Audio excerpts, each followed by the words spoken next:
വക്കഫല്ലെന്ന് ഞാൻ ഒരുപാട് ഇതുമായിട്ട് ബന്ധപ്പെട്ട ഒരുപാട് ആളുകളുടെ അടുത്ത് പറഞ്ഞിട്ടുണ്ട്. ഇവർ ഈ പ്രശ്നം കൊണ്ട് എന്നെ കാണാൻ വന്നപ്പോൾ ഞാൻ അവരുടെ അടുത്ത് പറഞ്ഞു, നിങ്ങൾക്ക് ഈ നോട്ടീസ് കിട്ടി നിങ്ങൾ പേടിക്കണ്ട, ചലഞ്ച് ചെയ്യണം, കാരണം ഇത് വക്കഫല്ല. എന്തുകൊണ്ട് വക്കഫല്ല എന്ന് ഞാൻ പറഞ്ഞു കൊടുത്തു. അൺകണ്ടീഷണൽ ഡെഡിക്കേഷൻ ആയിരിക്കണം ദൈവത്തിന്. അതല്ല സംഭവിച്ചേക്കുന്നത്.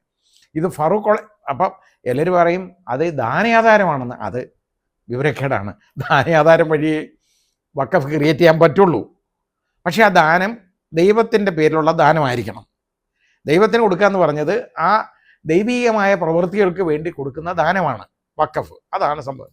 എന്നാൽ അത് ഇന്നതുപോലെ ചെയ്തില്ലെങ്കിൽ ഞാൻ ഇനി തിരിച്ചെടുക്കും എന്ന് പറഞ്ഞു കഴിഞ്ഞാൽ അത് കണ്ടീഷനിലായി, അത് വക്കഫ് ആവത്തില്ല. അതുകൊണ്ട് ഞാൻ അന്ന് ഈ സമരസമിതിക്കാരൊക്കെ ഉണ്ടല്ലോ, എൻ്റെ അടുത്ത് ഇവർ വന്നു കഴിഞ്ഞപ്പോൾ എൻ്റെ അടുത്ത കസേരയിൽ ഇവിടെ ഞാൻ ഇരിക്കുന്നതിൻ്റെ അടുത്ത് വന്നവരെല്ലാം കൂടി ഇരുന്നിട്ടാണ് ഞാൻ ഇതവരുടെ അടുത്ത് പറഞ്ഞത്. അത് ശ്രീ വർഗീസും ആയിട്ടാണ് ഇവിടെ വന്നത്.